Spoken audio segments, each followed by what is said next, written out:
Now we know who did this operation in the West Bank several days back in the Tayasir. His name is Muhammad Daragma. He is the brother of the founder of the Tubas battalion in the West Bank resistance, Ahmad Daragma, who was martyred. This man was imprisoned by the Palestinian Authority of the West Bank for approximately 157 days, and he was released in November. He's around 23 years old, 23 or 25. One of them is 23, one of them 25, according to this report. And he did this operation on his own. This young guy, he decided to have this operation, taking down, well, Israel admitted that 2 were killed, including an officer, and 11 wounded in total. However, again, the numbers could be higher than that. The clashes were there for a very long time. And this is a picture of him and his brother. His brother, of course, was participated, leading a brigade in the West Bank resistance. Now, this case, by the way, is again showing to the whole world, and Israel primarily, that the campaign in the West Bank is not going to work. I mean, this happened in Tubas. They're focusing on Jenin. They don't know where things will pop in the West Bank. And this man was an individual at the end of the day. Individual guy going there and having this operation. Why? Because it's an operation against a place next to a checkpoint that makes the people's lives miserable. Apartheid in the West Bank, no equality, constant harassments, administrative detention, constant killings. Well, the people need to understand how the bank lives and has been living for such a very long time. And nothing will solve this up until this apartheid entity is dismantled.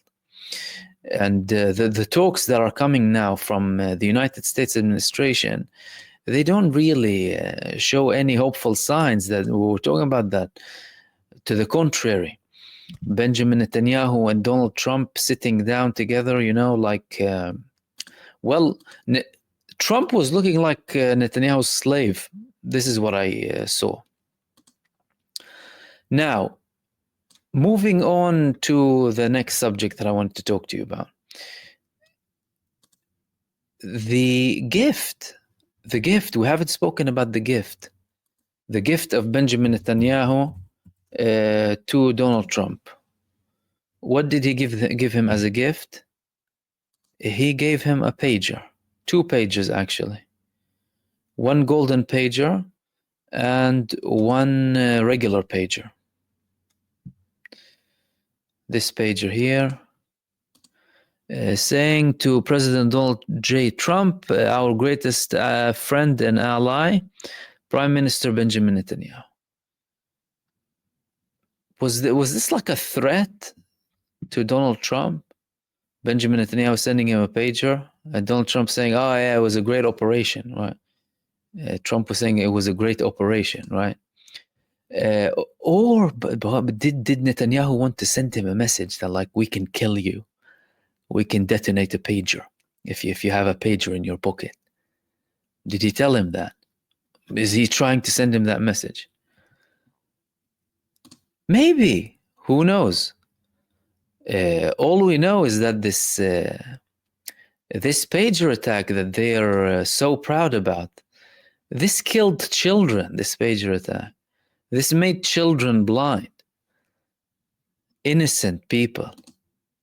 It was one of the biggest acts of state terrorism in the 21st century. And it should have raised alarm bells with anyone. Imagine any other country on earth detonating thousands of pagers all at once, all of a sudden like that, against people who could be with their families, with their loved ones, and we had so many civilian victims, under any pretext whatsoever, and being supported by the United States. Can you imagine that? Can you imagine the world that we're living in? They started to check everyone in the airports when, with liquids and shoes, and what are you wearing if there's like one explosion or whatever. But a state using technology. It doesn't matter how many people use it or not across the world. And if they could do that with a page, what can they do with your phone? What can they do with your phone? Are you comprehending the level of terror this state is conducting and the level of terror the United States is sponsoring, facilitating, and conducting, and feeding, and breeding? Can you imagine? It's very worrying. And they're acting like, they're proud of it. Moving on to the next two things, before I open the space up for all of you for any questions or participation.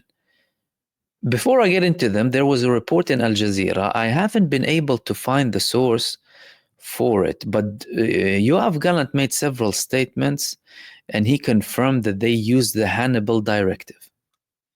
He confirmed that they used the Hannibal Directive during the war in Gaza. It had in one of their flash news here, but I couldn't go back to the actual source. But if that, and when I do, I'll speak about it thoroughly once I get to the moment where he said it exactly, because he was making several statements in the past few days, including the assassination of the previous Secretary General of Hezbollah, saying that I was ordered or advised that the Israeli army wants to use 40 tons of TNT. I said double it. I said use 80 tons of TNT.